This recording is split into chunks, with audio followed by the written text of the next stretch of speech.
북아메리카에 있는 로키 산맥 정상 부근은 추위와 강한 비바람 그리고 눈보라 때문에 나무가 자라기 힘든 환경입니다. 그래서 전문가들은 이 산맥의 해발 3,000m 지점을 수목 한계선 지대로 설정했습니다. 그런데 이 수목 한계선 근처에서 모진 비바람을 맞으면서도 웅크리며 자라는 나무가 있습니다. 매서운 바람으로 인해서 곧게 자라지 못하고 무릎을 꿇고 있는 모습으로 자란다고 합니다. 그런데 이 나무들은 재질이 좋아서 값진 바이올린의 재료로 이용된다고 합니다. 이 세상에서 가장 아름다운 소리를 내는 바이올린은 나무가 도저히 자랄 수 없는 수목 한계선에서 비바람을 맞으며 자란 나무로 만듭니다. 우리 인생길에도 정말 견디기 힘든 고통이 엄습할 때가 있습니다. 내 힘으로 어찌할 수 없는 아픔 속에서 눈물 흘리며 잠 못 이룰 때가 있습니다. 우리의 신앙생활도 마찬가지입니다. 많은 사람들이 기대감을 가지고 신앙생활을 시작합니다. 예수만 믿으면 만사 형통할 줄 알았습니다. 그런데 여전히 예수를 믿어도 수많은 고통의 파도가 우리 인생 가운데 쉼없이 밀려옵니다. 여기가 바로 신앙생활의 중요한 고비입니다. 고통의 파도 앞에서 어떤 반응, 어떤 태도를 보이느냐가 바로 우리의 신앙의 성숙을 결정합니다. 문제에는 반드시 해답이 있습니다. 마찬가지로 우리 앞에 밀려오는 모든 고통의 문제에도 하나님의 의도가 있고 하나님의 뜻이 있습니다. 오늘 우리는 로키 산맥의 수목 한계선에 서 있는 나무처럼 고통 가운데 신음하고 있는 이스라엘 백성들을 볼 수 있습니다. 그들은 전능하신 하나님의 특별한 은혜 가운데 홍해를 건넜습니다. 앞에는 홍해 바다가 버티고 있고 뒤에는 바로의 군대가 추격해 옵니다. 앞으로 나갈 수도 뒤로 물러설 수도 없는 진퇴양난의 상황입니다. 그런데 하나님의 사람 모세가 손에 들고 있던 지팡이를 내밀 때 물이 갈라져서 벽처럼 쌓입니다. 그 사이로 유유하게 60만의 대군이 빠져나갑니다. 허겁지겁 달려온 바로의 군대가 홍해에 들어서자 갑자기 물이 쏟아져 내립니다. 바로의 모든 군사들과 병거들이 순식간에 수장되고 말았습니다. 이 얼마나 놀라운 기적입니까? 그것을 현장에서 경험했다는 것은 아마 평생 잊지 못할 감격이요 감동일 것입니다. 하나님의 그러한 놀라운 능력과 기적을 체험한 이스라엘 백성들은 이제 하나님과 모세를 신뢰하게 되었습니다. 놀라운 은혜를 체험한 이스라엘 백성들은 찬양으로 이제 하나님께 영광을 올려드립니다. 그 내용이 출애굽기 15장 1절에서 21절까지 나옵니다. 지금 그들은 기쁨과 감격에 젖어 있습니다. 엄청난 하나님의 능력 앞에 떨리는 가슴으로 고백합니다. 출애굽기 15장 2절의 말씀입니다. 여호와는 나의 힘이요 노래시며 나의 구원이시로다. 그는 나의 하나님이시니 내가 그를 찬송할 것이요 내 아버지의 하나님이시니 내가 그를 높이리로다. 아멘. 그들은 하나님을 찬송합니다. 그들은 이제 모든 것이 끝난 줄 알았습니다. 이런 기쁨과 감격이 계속될 줄만 알았습니다. 하나님이 약속하신 젖과 꿀이 흐르는 가나안에서 이제 한평생 행복하게 살 줄 알았습니다. 그런데 하나님께서는 이상하게도 푸른 초원이 아니라 수르 광야로 인도하십니다. 그리고 사흘길을 걸어가게 하십니다. 장정만 60만 명이니까 적어도 아내와 어린이를 합치면 좋기 200만 명이 넘습니다. 여러분, 광야의 사흘길을 상상해 보셨습니까? 광야는 풀 한 포기조차 자라기 힘든 곳입니다. 가끔 광야 가운데 서 있는 유일한 나무들은 가시나무입니다. 광야에는 뜨거운 태양이 있습니다. 보이는 산은 모두 바위뿐입니다.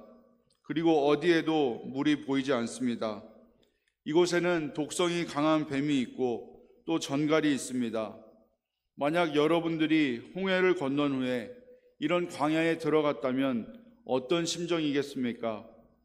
하루 이틀이야 그냥 버틴다고 해도 3일이 돼도 끝없는 광야길이라면 한마디로 황당하지 않겠습니까? 그런데 사흘 뒤에 마라라는 곳에 이릅니다. 드디어 물이 보입니다.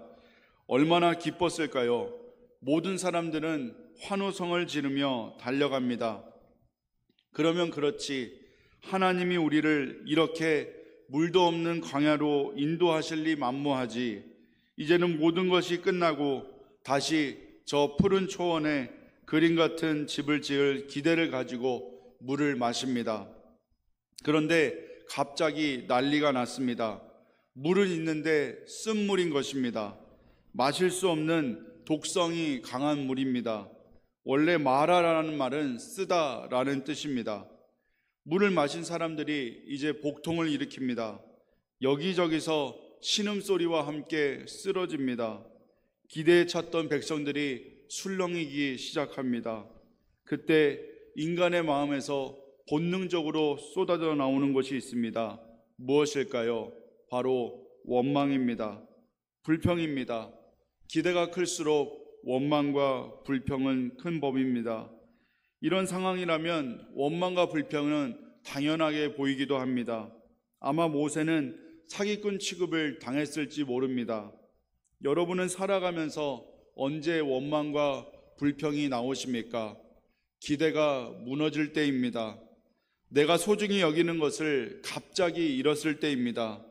은혜를 잊어버릴 때입니다. 신앙의 건망증 환자들이 항상 원망과 불평이 많습니다. 3일 전에 보았던 하나님의 기적과 바로의 앞전에서 구원해 주신 은혜를 금방 잃어버린 건망증 환자들은 원망할 수밖에 없습니다. 그런데 우리들도 마찬가지입니다. 내 입술에 원망이 많다는 것은 은혜를 기억하지 못하고 있다는 증거입니다. 하나님이 베풀어 주신 은혜를 망각한 결과입니다. 그러나 반면에 은혜를 기억하는 사람은 감사와 찬송이 나옵니다. 조급증이 우리를 원망하게 만드는 것입니다. 기다리지 못하고 내가 원하는 시간, 내가 원하는 대로 이루어져야 우리는 만족합니다. 그런데 홍해가 갈라지는 기적을 맛보고도 하나님의 약속을 기다리지 못하는 조급함이 원망하게 만드는 것입니다. 우리가 예수 믿다가 낙심하는 경우의 대부분은 조급증 때문입니다. 우리는 내가 원하는 시간에 내가 원하는 방법대로 모든 것이 이루어지기를 기대합니다. 그런데 내 마음대로 되는 것이 어디 있습니까? 그래서 우리 입술에 원망이 나오는 거 아니겠습니까? 그러나 성경은 기다리라고 말씀합니다. 신실하신 하나님의 약속을 붙잡고 인내하라고 말씀합니다. 갈라디아서 6장 9절은 말씀합니다. 우리가 선을 행하되 낙심하지 말지니 포기하지 아니하면 때가 이름에 거두리라. 우리는 주님 앞에서 신앙생활하다가 절대로 낙심하거나 포기해서는 안 됩니다. 그 이유는 때가 이르면 거두게 하신다는 약속을 믿기 때문입니다. 왜 마라의 쓴물이 내게 밀려왔는지 그 이유를 알아야 합니다. 이유도 모르고 고통을 당하는 것만큼 힘들고 어려운 일은 없습니다. 이스라엘 백성들이 원망한 이유는 하나님이 왜 자기들을 광야로 이끄셨는지, 하필이면 마라의 쓴물을 허락하셨는지 몰랐기 때문입니다. 오늘 본문에 하나님은 왜 그들에게 마라의 고통을 안겨주셨는지 설명합니다. 25절에 보면 그들을 시험하셨다 그랬습니다. 여기서 시험은 나쁜 길로 이끌기 위한 유혹 템테이션이 아닙니다. 하나님께서 의도를 가지시고 그들을 훈련하시고자 함입니다. 학생들이 제일 무서워하는 것이 무엇일까요? 바로 시험입니다. 그런데 시험의 목적은 선생님들이 학생들을 골탕 먹이는 것이 아닙니다. 지금까지 배운 것을 제대로 이해하고 있는지, 잘 알고 있는지 측정하기 위해서 시험을 치는 것입니다. 하나님께서는 구원받은 이스라엘 백성들이 정말로 하나님 말씀에 순종하고 하나님을 사랑하는 백성들인지 시험하기를, 테스트하기를 원하셨던 것입니다. 우리들이 삶의 자리에서 왜 이런 마라의 쓴물이 나에게 있는지 그 이유를 알면 우리는 힘은 들어도 극복할 수 있습니다. 넉넉히 시험을 이길 수 있습니다. 하나님은 오늘도 우리의 삶 속에서 진정한 하나님의 자녀로 만드시려고 우리를 시험하십니다. 때로는 우리를 광야의 길로 인도하시기도 하시고 때로는 마라의 쓴물을 먹게도 하십니다. 그러면 우리의 인생 가운데 원치 않는 마라의 쓴물을 만날 때 우리는 어떻게 해야 할까요? 하나님께 부르짖어 기도해야 합니다. 이스라엘 백성들은 하나님의 약속을 바라보지 못했습니다. 눈앞에 있는 문제와 환경만을 바라보고 원망하고 불평합니다. 그런데 모든 문제에는 해답이 있습니다. 아무리 내 힘과 내 능력으로 풀 수 없는 문제라도 그 문제를 낸 사람이 있다면 거기에 반드시 정답이 있습니다. 마라의 쓴물은 하나님이 내신 문제입니다. 그러므로 우리는 하나님을 찾아야 정답을 맞출 수가 있습니다. 아무리 원망하고 불평해도 결코 해답은 찾지 못합니다. 내 방법과 노력으로도 안 됩니다. 마라의 쓴물을 단물로 바꾸는 해법은 단 한 가지입니다. 무엇입니까? 바로 부르짖어 기도하는 것입니다. 문제를 내신 하나님을 만나는 것입니다. 그분께서 어떤 의도를 가지고 문제를 내셨는지를 깨닫는 것입니다. 그런데 그 해답은 기도할 때 비로소 알 수 있습니다. 그렇습니다. 기도할 때 하나님의 시험의 목적을 알 수 있는 것입니다. 기도는 바로 땅에서 메인 것을 하늘에서 풀게 하는 비법입니다. 하늘의 비밀을 인간의 어떤 방법으로도 해결할 수 없습니다. 오직 전능하신 하나님 앞에 부르짖어 기도할 때 모든 문제의 정답이 보이는 것입니다. 할렐루야. 하나님의 지도자 모세는 백성들의 원망 앞에서 부르짖어 기도하기 시작합니다. 절박한 심정으로 하나님께 눈물로 기도하는 것입니다.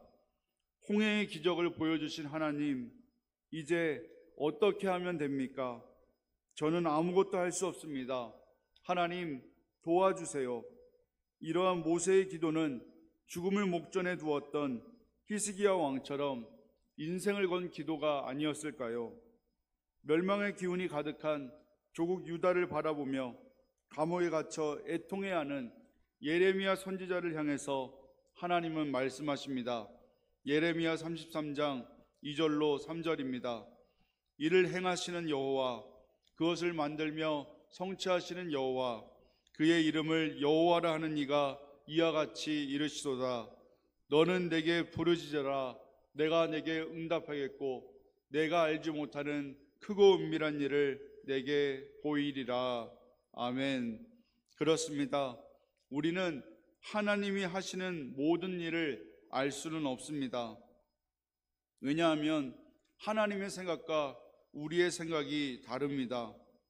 우리가 가고자 하는 길과 하나님이 보여주시는 길이 다릅니다. 하늘과 땅만큼 차이가 날 정도로 달라도 너무 다릅니다. 그러므로 우리는 알지 못하는 하나님의 크고 은밀한 일을 깨닫기 위해서는 부르짖어야 합니다. 기도밖에 없습니다. 맹인 바디메오는 주님 앞에서 소리쳤습니다. 다윗의 자손 예수여, 나를 불쌍히 여기소서.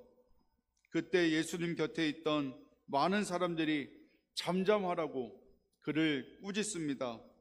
간절히 부르짖는 그의 외침과 기도에 응원을 하거나 사람들이 본을 받는 것이 아니라 오히려 시끄럽다며 꾸짖기 바쁩니다. 간혹 교회에서 누군가가 너무 큰 소리로 기도하거나 방언을 크게 하면 왜 저렇게 기도를 크게 하는지 시끄럽다며 인상을 찌푸리는 분들이 계신지도 모르겠습니다. 그러나 사람은 그런 판단을 할지 몰라도 하나님은 부르짖으라고 분명히 말씀하셨습니다. 하나님은 간절한 그의 외침과 기도를 결코 외면하지 않으십니다. 그래서 바디메오도 주변의 꾸지람에도 아랑곳하지 않고 더 큰 소리로 부르짖습니다. 다윗의 자손이여 나를 불쌍히 여기소서. 결국 예수님께서는 그의 믿음을 보시고 고쳐주십니다. 할렐루야. 내 믿음이 너를 구원하였느니라 라고 주님은 칭찬하셨습니다. 성경에 등장하는 믿음의 주인공들은 모두가 다 기도의 사람들입니다. 전능하신 하나님 앞에 눈물로 기도할 때 하나님의 역사가 나타납니다. 하늘의 문이 열리고 하늘의 기적을 체험하게 됩니다. 사랑하는 성도 여러분, 남모를 아픔과 고통이 혹시 있으십니까? 방법은 오직 하나입니다.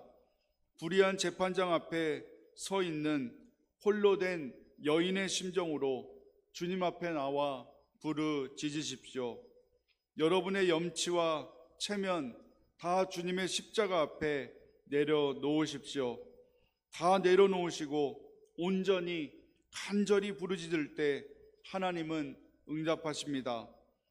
포기하지 말고 낭망하지 말고 계속해서 기도하십시오. 그것이 바로 문제를 푸는 유일한 방법입니다. 모세가 부르짖어 기도하였더니 이제 하나님께서 방법을 지시하십니다. 그것이 무엇입니까? 바로 막대기를 물에 던지라는 것입니다. 기도 응답의 중요한 비결이 여기에 있습니다. 많은 분들이 기도하고도 응답받지 못하는 이유가 바로 여기에 있습니다. 지금 쓴물을 마시고 이스라엘 백성들은 복통을 호소하고 있습니다. 그런데 쓴물의 독을 해독하려면 적어도 설탕을 뿌리든지 소독약을 뿌리든지 해야 합니다. 상식적으로 그렇습니다. 그런데 하나님의 해법, 하나님의 응답이 무엇입니까? 겨우 막대기를 물에 던지라는 겁니다. 인간적으로 생각해 보면 도저히 해답이 아닙니다. 우리는 여기에 걸려 넘어집니다. 왜냐하면 하나님의 해법은, 하나님의 응답은 우리의 생각과 전혀 다를 수 있기에 그렇습니다. 우리는 설탕이나 소독약을 구하지만 하나님은 막대기 하나로도 얼마든지 쓴물을 단물로 바꾸실 수 있으십니다. 우리는 종종 전능하신 하나님을 믿는다고 하면서도 내 이성 안에, 내 경험 안에 하나님을 가두어 놓는 실수를 범할 때가 종종 있습니다. 내 생각만큼, 내가 할 수 있는 만큼만 하나님의 능력을 믿는다는 겁니다. 이것이 문제입니다. 사랑하는 성도 여러분, 하나님은 전능하신 분이십니다. 무에서 유를 창조하신 분이십니다. 없는 것을 있는 것 같이 부르시는 분입니다. 정말로 하나님의 높고 위대하심을 믿으십니까? 만약 그렇다면 주님께서 뭐라고 말씀하시는지 아멘으로 순종하시기 바랍니다. 기도 응답의 열쇠는 바로 순종입니다. 그런데 순종하지 않는 기도는 공허한 메아리에 불과합니다. 주님이 가라 하시면 가기 싫어도 가야 합니다. 주님이 포기하라 하시면 포기해야 합니다. 그런데 여전히 내 이기심 때문에, 내 욕심 때문에, 내 생각을 내려놓지 못하기 때문에 하늘의 더 큰 것을 받지 못합니다. 어떤 사람이 밤길을 가다가 발을 헛디뎌서 낭떠러지로 떨어지고 말았습니다. 하나님의 은혜로 그는 절벽에 있는 나뭇가지를 붙잡고 겨우 목숨을 건졌습니다. 언제 나뭇가지가 꺾일지 모르는 절박한 상황에서 그는 부르짖습니다. 하나님이 살아계시면 저를 도와주세요. 뭐라고 말씀하셔도 다 순종할게요. 제발 저를 도와주세요. 그때 하늘의 음성이 들립니다. 네가 붙잡고 있는 나뭇가지를 놓아라. 그 말을 들은 사람이 외칩니다. 아니 하나님, 이걸 놓으면 저 죽습니다. 이에 다시 하늘의 음성이 또 들립니다. 아니다, 그냥 놓아라. 이때 이 사람이 외칩니다. 거기 가짜 하나님 말고 진짜 하나님 안 계십니까? 그런데 실상은 그는 1m도 안 되는 땅 위에 있는 나뭇가지를 붙잡고 있었던 것이었습니다. 그런데 이것이 우리의 모습은 아닐까요? 우리는 하나님이 놓으라고 하시면 놓아야 합니다. 하나님이 떠나라고 하시면 떠나야 합니다. 그것이 순종이고 순종만이 살 길입니다. 내 고집대로, 내 욕심대로 내 생각을 끝까지 붙잡고 있으면 쓴물이 단물로 결코 바뀌지 않습니다. 사랑하는 성도 여러분, 여러분의 인생 가운데 마라의 쓴물은 무엇입니까? 마라의 쓴물을 만나셨습니까? 부르짖어 하나님께 기도하시기 바랍니다. 그리고 그 주님의 말씀 앞에 순종하시기 바랍니다. 모세는 이해되지 않아도 순종합니다. 그가 막대기 하나를 쓴물에 던지는 순간 쓴물이 단물이 되는 하나님의 기적을 경험하게 되었습니다. 성경에는 크게 두 종류의 나무가 있습니다. 하나는 에덴 동산의 나무고 다른 하나는 골고다 언덕의 나무입니다. 에덴 동산의 나무는 선악과입니다. 하나님은 그 실과를 금했습니다. 그런데 아담과 하와가 먹었습니다. 그 결과 어떻게 됐습니까? 인간 전체가 쓴물을 뒤집어쓰게 된 것입니다. 죄악이 오게 되고 사망이 오게 되고 고통이 오게 되고 미움, 시기, 질투, 분쟁이 인류의 삶에 임하게 된 것입니다. 그런데 골고다 언덕의 나무는 인류의 모든 쓴물을 치료하는 해독제입니다. 골고다 언덕의 십자가 나무는 쓰디 쓴 나무입니다. 인간의 모든 형벌을 온몸으로 짊어져야 하는 고통의 십자가 나무입니다. 그런데 이 십자가 나무가 던져지는 곳에는 고통이 물러가고 기쁨이 밀려옵니다. 사망이 물러가고 생명이 찾아옵니다. 저주가 물러가고 축복이 옵니다. 눈물이 물러가고 웃음이 옵니다. 가난이 물러가고 하늘의 풍성한 복이 옵니다. 질병이 떠나가고 건강이 회복됩니다. 인생의 모든 쓴물이 단물로 바뀌는 기적이 나타나는 것입니다. 할렐루야! 이것이 바로 골고다 언덕에 세워진 십자가 나무의 능력입니다.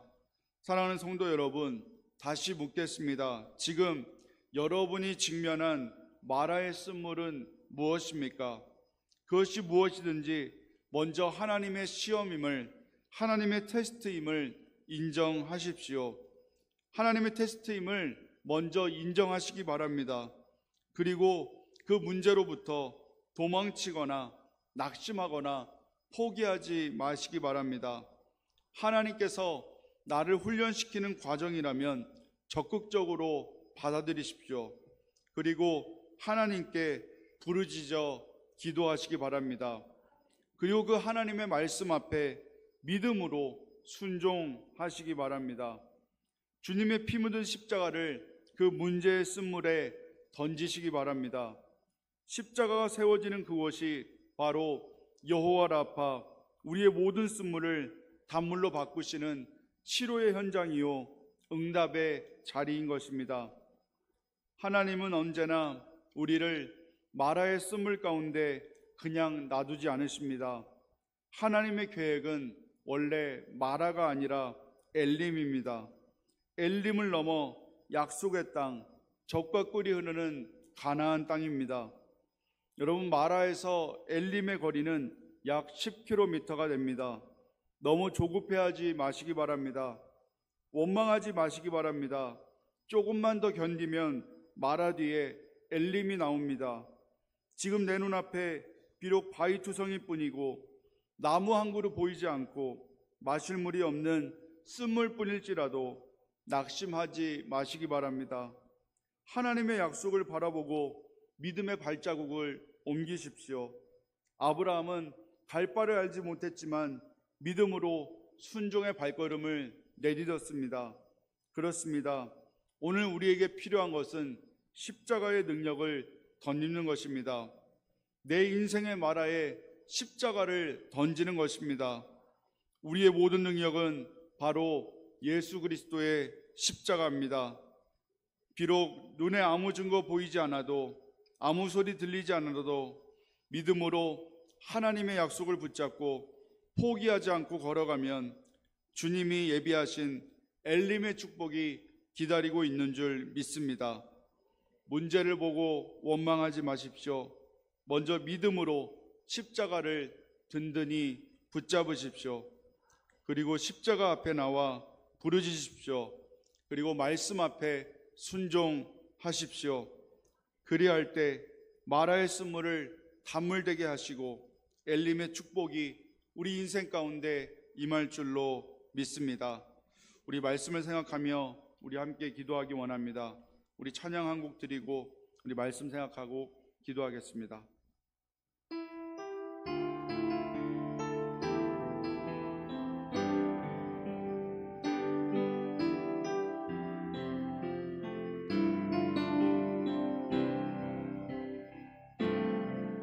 주님 말씀하시면 내가 나가리다. 주님 뜻이 아니면 내가 멈춰서리다. 가고 서는 것 주님 뜻에 있으니 오 주님 나를 이끄소서. 주님 말씀하시면 내가 나가리다. 주님 뜻이 아니면 내가 멈춰서리다. 가고 서는 것 주님 뜻에 있으니 오 주님 나를 이끄소서. 뜻하신 그곳에 나 있기 원합니다. 이끄시는 대로 순종하며 살리니 연약한 내 영혼 통하여 일하소서. 주님 나라와 그 뜻을 위하여 뜻하신 그곳에 나 있기 원합니다. 이끄시는 대로 순종하며 살리니 연약한 내 영혼 통하여 일하소서. 주님 나라와 그 뜻을 위하여 오 주님 나를 이끄소서. 우리 주여 한번 부르고 말씀을 생각하며 기도하시겠습니다. 주여 할렐루야. 거룩하신 아버지 하나님 감사합니다. 오늘도 하나님 귀한 말씀을 통하여 은혜 주신 아버지 하나님 감사합니다. 우리의 인생 가운데 하나님 마라의 쓴물을 만났습니까? 아버지 그것이 건강의 문제이든 또한 재정의 문제이든 아버지 어떤 문제이든 간에 아버지 우리가 좌절하고 절망하고 낭망하는 것이 아니라 아버지 주님을 바라보며 넉넉히 승리하는 우리의 삶이 되기를 원합니다. 마라의 아버지 쓴물을 만났을 때 하나님을 더 찾게 하시고 더 부르짖어 기도하게 하시고 주님을 아버지 하나님 찾을 때에 주께서 아버지 해결해 주시는 놀라운 역사가 나타날 줄 믿습니다. 하나님 함께하여 주시고 인도하여 주시옵소서. 오 주여 역사하여 주시옵소서. 그 신원을 더하여 주실 줄 믿사옵고 감사를 드리며 예수님 이름으로 기도하옵나이다.